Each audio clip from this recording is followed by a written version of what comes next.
Alors cette marche aujourd'hui, c'est pour rendre hommage aux personnes qui sont décédées ici en France du fait de ne pas avoir de chez soi. 611 personnes au moins sont décédées en 2022. On sait que c'est malheureusement pas exhaustif, c'est un iceberg. Et donc en les honorant de cette façon-là, c'est une alerte. Voilà, on agit aussi pour les vivants. Il y a autant de roses que de personnes sur notre faire-part. C'est important que cet hommage soit beau. Ça redonne de la dignité. Et pour nous, voilà, cette valeur humaine, cette condition de vie extrêmement désastreuse qu'ils ont connue, cette situation de vie et de mort, décédés du fait de ne pas avoir un abri, c'est une réelle catastrophe. La moyenne d'âge au décès est extrêmement basse. Elle est de 49 ans pour 2022. Selon les années, elle va fluctuer à 48 ans, 48 ans et demi, mais elle n'a jamais dépassé 50 ans, ce qui fait 30 ans de vie en moins que la moyenne nationale, dans des conditions de décès effroyables, beaucoup de morts violentes, des agressions, des maladies, des problématiques de santé, voilà quoi. Mais décédés sur la voie publique, dans des abris de fortune, dans un squat, sous une tente, dans un campement, dans une voiture ou dans un centre d'hébergement, et que l'on recense autant de décès, des centaines. Et si on se réfère à notre dernier croisement de données avec l'INSERM CEPI-Décès, il faudrait multiplier nos données environ par 6 fois plus.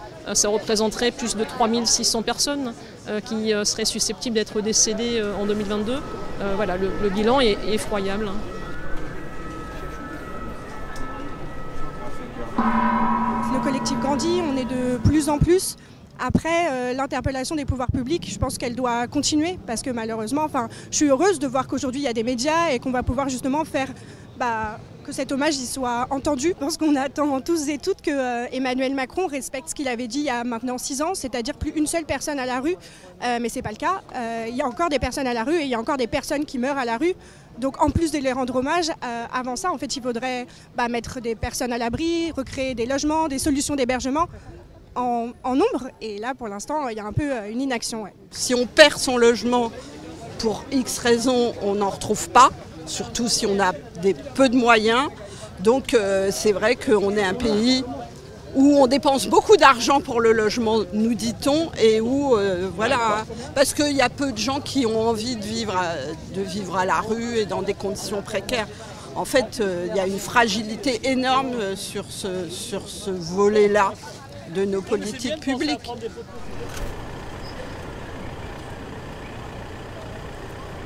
Nous faisons le décompte de ceux qui vivent dans la rue, pas seulement les morts, parce qu'avant de mourir, il y a d'abord une vie, il y a une souffrance qui se passe et puis donc de temps en temps nous allons vers des personnes. Il y a ceux qu'on n'arrive pas à identifier, ils n'ont pas de nom de famille, parfois vous leur demandez, ils ne le savent pas. Donc nous faisons des recherches par rapport à cela. On accompagne des personnes décédées, c'est-à-dire qu'on va à l'hôpital. Et là, on est pris en charge par la voiture des pompes funèbres. On voit les personnes qui sont décédées. Moi, j'aime beaucoup voir leur visage parce que c'est leur donner un nom. C'est plus une personne de la rue, c'est Monsieur X, Y avec ce visage-là.